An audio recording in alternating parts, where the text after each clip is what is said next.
Nos digas. Vamos a arrancar lo que nos tedes. Sí. Bueno, moi bons días, feliz ano a todas e a todos. Estamos aquí, Xosé Ramón Fandiño Veira máis eu, para presentar Memoria do Compromiso, Isaac Díaz Pardo, pois na véspera do noveno ano do seu falecemento, porque mañá día 5 de xaneiro pois cúmprense os 9 anos. Morreu aquela mañá triste do 5 de xaneiro de 2012 na Coruña.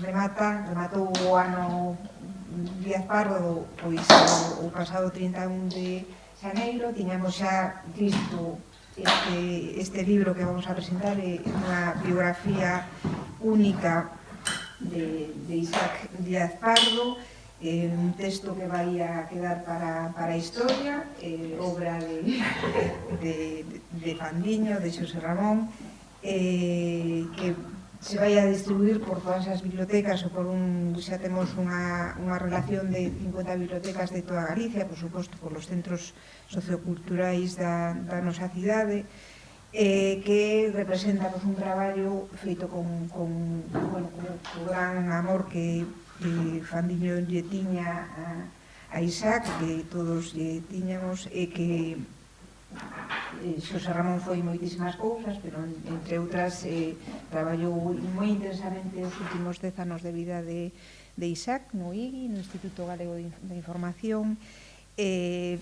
Xa ten traballado moito despois da súa morte, foi o comisario da exposición Con Galiza sempre no corazón, Camilo Díaz Baliño e Isaac Díaz Pardo en Compostela, un traballo, unha exposición fantástica que se fixo no Colexio de Fonseca, co Ateneo e a Universidade. Aparte moitísimas máis cousas, foi o coordinador, o director da gran enciclopedia galega. Eu o coñecín daquela na Rúa Nova. Como decía, pois traballou moitísimo nos últimos 10 anos da vida de Isaac, por suposto, tivo acceso a moitísima documentación que permite este estudo riguroso que hoxe presentamos a través desta colección Saber e Descubrir, unha colección que empezou o ano pasado, que sacamos o ano pasado, ca edición do Panteón Real, nese caso ca Asociación Hogar.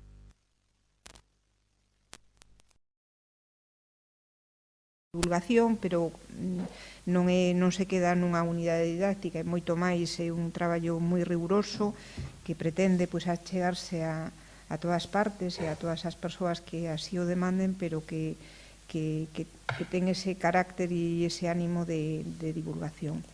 Entón, voulle pasar a palabra a Xosé Ramón para que vos conte. A edición está cuidadísima, como decía, feita con moitísimo amor e cariño, e conta moi ben a historia da vida de Isaac. Graciñas, Mercedes. De todas as cousas que dixeches na presentación, home, ningún é mentira, pero a gran verdade que dixeches é o gran amor, a gran consideración que eu lle teño a Isaac Díaz Pardo, nacida dos 10 anos nos que convivín con el traballando no Instituto Galego de Información. Isaac foi para min un compañeiro de traballo, non un xefe, un compañeiro de traballo e un amigo. Entonces do que se trata é de falar un pouco, de resumir todo o que contén este libro titulado Isaac Díaz Pardo, Memoria do Compromiso, que é o resultado final, como decía Mercedes, de traballos previos que me induciron a afrontar a biografía completa e posiblemente definitiva deste polifacético artista dotado dunha inmensa aptitude intelectual e creativa e dunha enorme capacidade de traballo. O título do libro está suxerido pola lealdade inquebrantable que xa lle profesou durante toda a súa vida as utopías republicanas e galeguistas nas que se educou. O máis salientable das mandas de Isaac son as causas xustas que defendeu incansablemente, a loita pola dignidade, o sentido ético que lle imprimiu ás súas empresas afastadas de calquera tentación especulativa. Primeiro en solitario e depois partillando inquedanzas con Luis Seoane, crearon no exilio argentino en 1963 o Laboratorio de Formas de Galicia, ente teórico e viveiro de ideas que foi o que posibilitou que da unión de dúas personalidades creadoras e visionarias como a de Luis Seoane e Isaac Díaz Pardo nacese a proposta cultural máis importante e trascendente de cantas se teñan feito na Galicia posterior ao ano 36. O libro está dividido en 7 capítulos que van esmiuzando as diversas etapas da súa vida. Máis que unha biografía cronolóxica, é unha biografía temática na que se aborda a evolución vital e ideolóxica de Isaac. A primeira etapa da vida de Isaac son os seus primeiros anos, os que pasou en Santiago, onde naceu en 1920, no número 37 da Rúa das Hortas, a que el se oufanaba en chamarlle a Casa da Tumbona, que era vivenda familiar e taller de escenografía de seu pai, Camilo Díaz Baliño.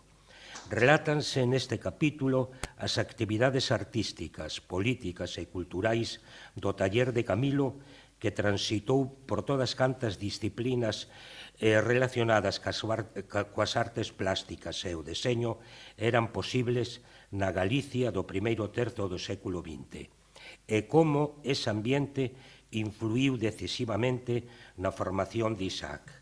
Desde moi noviño, Isaac estivo traballando a carón de seu pai, encintándolle os panos, pintando fondos e facéndolle rotulacións e debuxos. E con 15 anos de idade implicouse na campaña a favor do Estatuto de Autonomía de Galicia de 1936. No taller de Díaz Baliño realizouse toda a propaganda do plebiscito. Isaac fixo 4 cartéis, e Castelao, que andaba moi atarefado coa campaña publicitaria, non tiña tempo de compoñelos, así que lle dou uns dibuxos e as instruccións precisas e díxolle: Isaíño, faimos ti.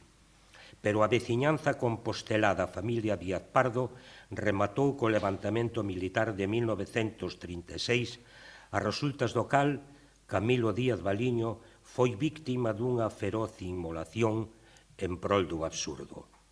Desposuído de todo, derrotada e aniquilada a súa familia, Isaac tivo que fuxir escapando das gadoupas fascistas que o persiguían.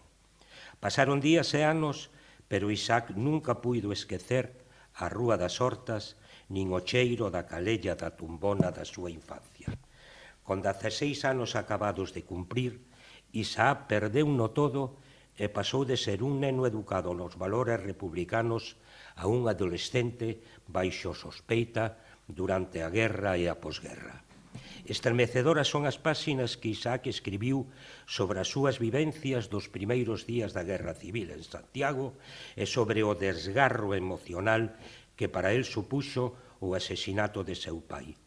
Páxinas sen resentimento, guiadas únicamente pola idea de manter a memoria dos inmolados e dos exiliados. A segunda etapa da andaina vital de Isaac coincide cronolóxicamente cos anos que van de 1936 a 1949. En 1936 pasa case un ano escondido na Coruña, na casa do seu tío Indalecio. Amainada a terrible represión dos primeiros meses da Guerra Civil, Isaac entra a traballar na Casa Bianchi da Coruña, un taller de pintura industrial. Logo, neste segundo capítulo vanse relatando a súa etapa madrileña como estudante de Belas Artes e como pintor profesional con exposicións de grande éxito na Coruña, Madrid, Barcelona, Vigo e Londres. E en 1948, no momento en que se erixía como un dos valores máis consagrados da plástica galega do seu tempo, decidiu abandonar a pintura de cabalete. Como pintor, o seu período inicial fundamentase nunha sólida formación académica clásica coa figura humana e o debuxo como protagonistas. Desde que abandonou profesionalmente a pintura de cabalete, foise liberando do clasicismo rigoroso e achegando unha mirada distinta sobre as cousas. Introduce na súa pintura a denuncia social. Xentes do pobo, de procedencia xeralmente obreira e campesiña, que compoñen a serie titulada Xentes que ollan. É unha obra máis política, propia dun cidadán que se tivo que enfrontar a vida como perdedor da historia. É a época de eses ollos grandes, desacougantes, que nos miran interrogantes na procura dunha explicación que nós non temos. Son eses ollos de Isaac que o ven todo e que non deixaron nunca de escrutar a cara oculta das apariencias que nos rodean. Eses ollos que non son ollos porque os vexamos, senón que son ollos porque nos ven. Abandona, pois, o seu domicilio madrileño e o cabalete e inicia en 1949 unha nova etapa.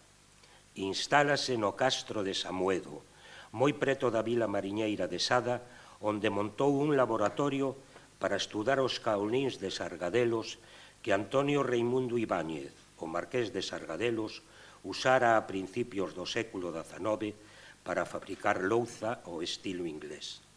Nun principio, a produción consistiu case exclusivamente en reproducir en porcelana finísimas pezas ornamentais de serie limitada, orixinais de Isaac, que reproducían as características da súa obra pictórica. Pouco despois, xa se iniciou a fabricación de servicios de mesa, nos que se consegue unha finísima porcelana translúcida e de gran valor decorativo. Trátase, por tanto, de achegar a obra artística a produtos de consumo popular, capaces de integrar a arte e o deseño na cadea de produción industrial, de facer unha seriación mecánica e achegarse ao concepto máis moderno de igualitarismo e benestar social. E os ecos das virtudes da planta cerámica do castro chegaron á outra beira do Atlántico. En 1955, animado pola posibilidade de contactar cos exiliados que estaban levando a cabo un labor de tanta lealtade con Galicia, viaxou a Arxentina para dar a coñecer a súa pintura e a cerámica do castro no Centro Galego de Bos Aires e aceptou a invitación de montar a fábrica de porcelanas da Madalena, na marxe dereita do Río da Plata, a 47 kilómetros da cidade da Prata e a 108 de Bos Aires. Díaz Pardo estivo á frente da Madalena desde 1955 a 1968. Na Arxentina atopou Isaac unha colectividade de emigrados e exiliados que gardaba a herdenza da cultura galega republicana. A estadía americana resultou ser unha decisión de profundas consecuencias para a cultura galega.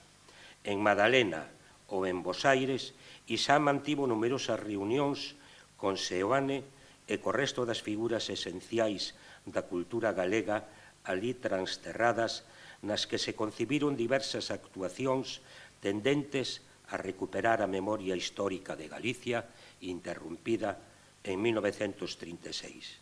A idea concretouse na creación do Laboratorio de Formas de Galicia, ente teórico e viveiro de ideas creado en 1963 coa asignatura dun convenio de colaboración entre Isá Díaz Pardo e Luis Seoane, os que pouco despois se uniu o arquitecto Andrés Fernández Albalat. O Laboratorio de Formas foi creada como un responsable ideolóxico. O LF son dúas siglas que encerran un proxecto de rehabilitación da identidade e da memoria histórica, un epígrafe de compromiso coas causas xustas, nado no exilio e desenvolvido no contexto final da ditadura española. Mais que unha institución, o Laboratorio de Formas é todo un movimento para axudar a Galicia. As actividades do Laboratorio de Formas tiñan tres vertentes. A primeira, unha actuación editorial, Edicións do Castro, que deu comezo en 1963 coa publicación de dúas carpetas de gravados de Luis Seoane, El Toro Júbilo e O Meco. A segunda, fundada en 1970 nas instalacións do Castro de Samoedo, o Museo Galego de Arte Contemporánea Carlos Masido, que recollese a obra e a documentación do movimento renovador da arte galega ciscada polo mundo desde 1936. A terceira consistiu en restaurar a actividade de Sargadelos e así, en 1970, inaurouse a planta circular. Desde entón, a fábrica de Sargadelos, a cerámica de Sargadelos, coa color azul cobalto como elemento de identificación, e a actualizada estrela de 7 aspas radiais da primeira época como marca, produce louza e pezas ornamentais que actúan de embaixadoras de Galicia polo mundo. Logo, anos máis tarde, nace o Instituto Galego de Información, IGI. O IGI nace na idea do xornalista Lorenzo Varela, que en 1976 considerou que era necesaria unha institución que informase de todo o relacionado coa cultura galega. A idea inicial de publicar o xornal Galicia, como económicamente non se sostiña, pensouse en apoiar todo tipo de información e comunicación para servir a Galicia e as causas xustas. En novembro de 1977 asinouse a Acta de Constitución do Instituto Galego de Información, ubicado no Monte de San Marcos, en Santiago, que completaba as frontes de arte, industria e comunicación ideadas para a actuación do Laboratorio de Formas. E desde o IGI, como factoría cultural do Grupo Sargadelos, controlábase Edicións do Castro, apoiábase o Seminario de Estudos Galegos, preparábase o material para as galerías, xestionábanse as exposicións, etc., etc. E o último capítulo do libro titúlase Final da Utopía. En el analizamos con bastante detalle os acontecementos e manobras que a golpe de xura e desmemoria se sucederon no seo do Consello de Administración do Castro e Sargadelos. Tras unha vida intensa ao servicio da dignidade humana e da ética por riba de todo, Isá Díaz Pardo foi apartado da presidencia das fábricas de cerámica do Castro e de Sargadelo polos accionistas. Con egoísmos e deslealdades, os seus propios socios arredárono do control das empresas que el creou. En 2001, Isá propúxolle aos seus socios que lle cedesen a metade das súas participacións á Fundación Sargadelos, que el promovía coa intención de que fose esta quen se encargase de preservar o carácter sociocultural da empresa, aínda a costa de non repartir beneficios. E aquí entra en liza Segismundo García, que se integrou na sociedade sen ter previa vinculación coas empresas e que foi incrementando a súa participación ata acadar na actualidade o 90% do paquete accionarial e erixirse en administrador único.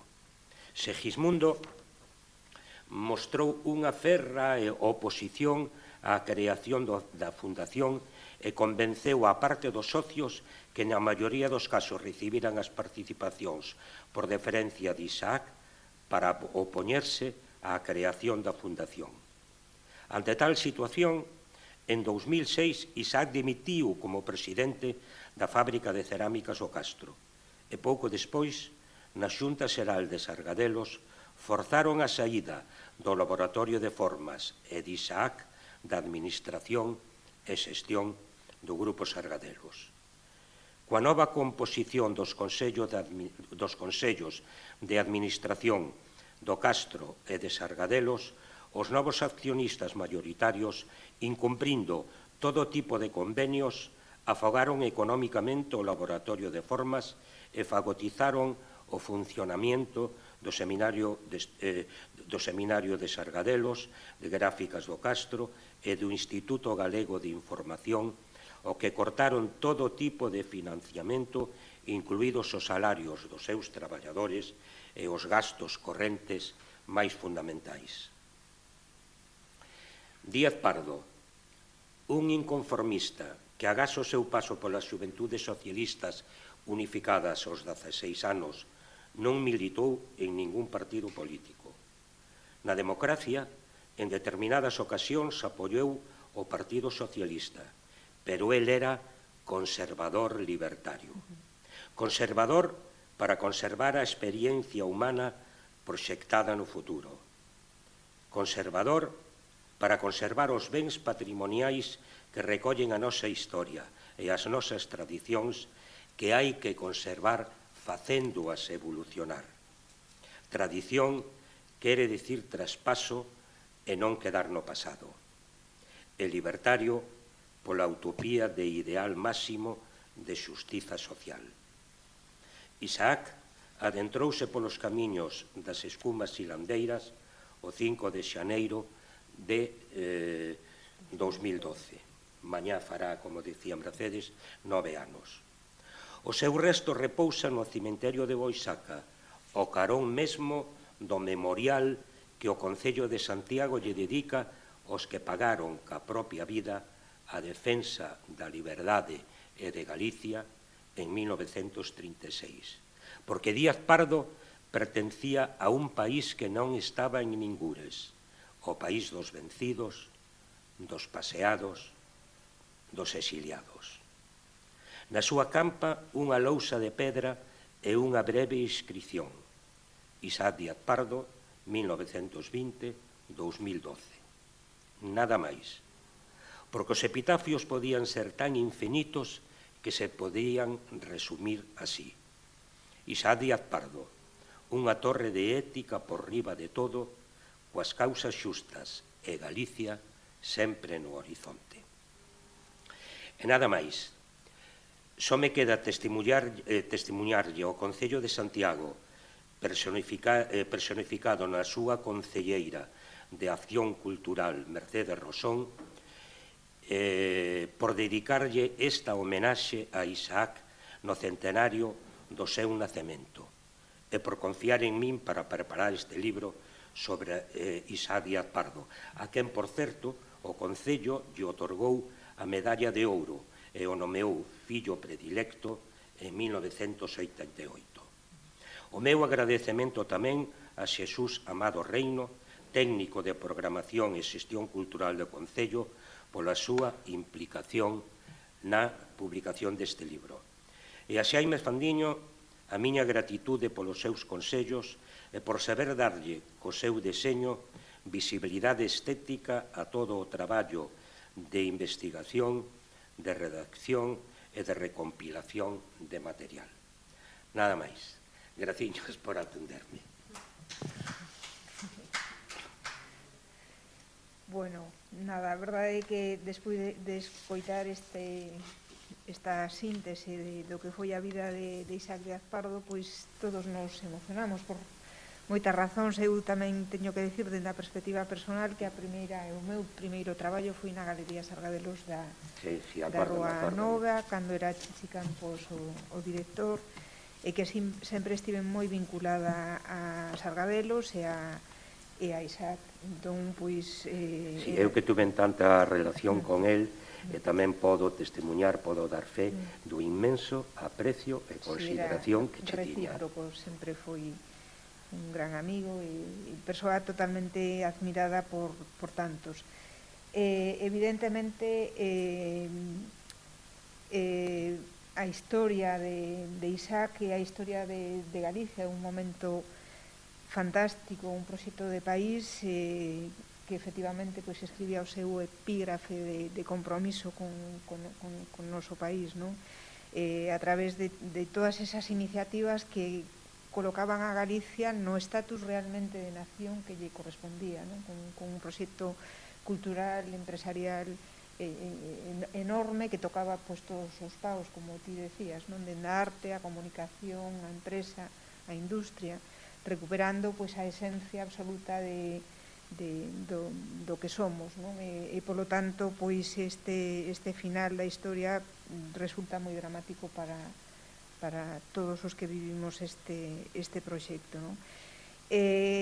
Con esta publicación pechamos este ano de homenaxe a Isaac. Fixemos unhas cantas cousas e puxemos unha escultura de César Lombera que provisionalmente está no Paseo dos Leóns, en riba do Paseo das Leóns, pero ubicaremos dentro duns meses contemplando esa paisaxe, esa panorámica de Compostela que tantas veces pintou e que temos aí, temos un mural maravilloso que ten Cantigas e Agarimos, que precisamente encargar a Radio Galicia a Radio Galicia as orixes da SER, nos anos 30, que pintara Camilo Díaz Baliño, o seu pai, con el, unha panorámica maravillosa que el contemplará para sempre dentro duns meses cando teñamos executada a obra do muro do Pombal. Colaboramos a través dos rapaces e rapazas do Instituto de SAR un mural, fixemos visitas guiadas a Compostela de Isaac Díaz Pardo, seguiremos traballando e agora colmatamos este ano de celebración tan raro nun momento tan extraño que nos impediu relacionarnos coa normalidade necesaria para celebralo de outra maneira, pero que aínda así o fixemos e o colmatamos coa publicación desta biografía, que, como decía ao principio, será como a biografía definitiva de Isaac. Polo tanto, todo o mundo que queira o libro pode solicitalo no Teatro Principal.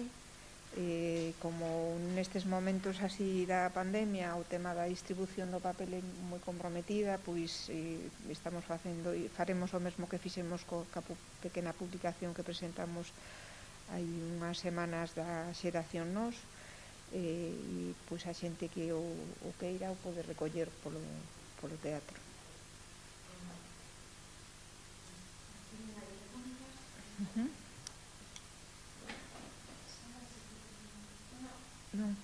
Nada, moitísimas gracias. Mañá precisamente estaremos en Boisaca nunha pequena homenaxe a Valle Inclán e a Isaac. Non sei exactamente a que hora é, creo que a 1, pero subiremos ata Boisaca a facer un acto sinxelo, pero de homenaxe comprometida a Isaac e tamén a Valle Inclán.